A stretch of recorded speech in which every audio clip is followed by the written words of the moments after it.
Ms. Lee, congratulations.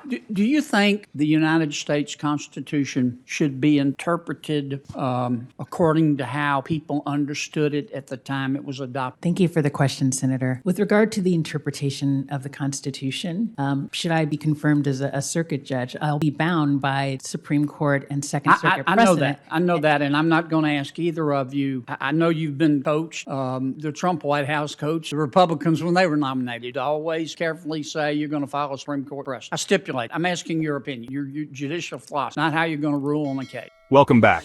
Today, I'm breaking down the Senate Judiciary Committee showdown. Senator John Kennedy versus Biden's nominee, Eunice Lee. If you like political fireworks, buckle up. So here's what happened. Kennedy kicks off with the simplest, yet most revealing question you can ask a judge. Should the U.S. Constitution be read as the people understood it when it was adopted? Sounds basic, right? But Eunice Lee dodges. She pivots to Supreme Court precedent, not her own view, not a hint of her philosophy. Kennedy's not having it. He pushes, hard. He wants to know her approach, originalism or a living constitution. Do you think the United States Constitution should be interpreted according to how people understood it at the time it was adopted? Thank you, Senator. I don't have a personal judicial interpretation philosophy apart from what You're going to be on the United States Court of Appeals if you're confirmed, and you don't have a judicial philosophy about how the United States Constitution should be interpreted? Well, Senator, in terms of how it would be interpreted, I'm going to be bound by how others have said the circuits, the judges interpret it. And so... Yeah, but we don't decide cases using algorithms and just take all the United States Supreme Court cases and put them in, and they haven't addressed every issue. Very few cases get to the United States Supreme Court. Let me ask it again. Do you think the United States Constitution should be interpreted according to the way that people understood it at the time it was adopted? And if you don't, that's cool. Some don't. Many don't. How do you think it should be interpreted? It's a very simple question for a Court of Appeal nominee. Thank you, Senator. I think the question actually is a little more complicated. The Supreme Court has... No, it's not. It's about as basic as you can get. It's con law 101. And here's the thing, Kennedy's frustration is real. He even says, it's con law 101. He's not wrong. Every law student has to wrestle with this. If you're up for a seat on the Court of Appeals, you should have an answer. Finally, Lee gives a half step.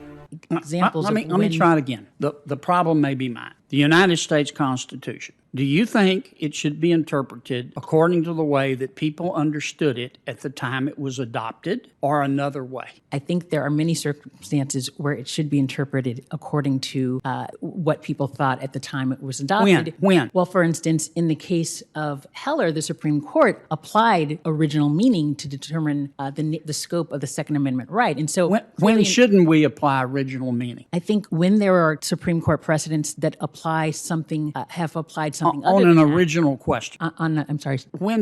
Under what circumstances do we not interpret the Constitution according to the way that people understood it at the time it was adopted? There are circumstances where the Supreme Court has not interpreted the Constitution explicitly in that fashion. And so I would always... Give me an example. What example are you thinking about? Well, there are times in the context of judging what is cruel and unusual punishment under the Eighth Amendment, where the Supreme Court has to... That's a good example. Kennedy calls her out. How do you decide which method to use? Still, no straight answer. In the end, Kennedy lays it down.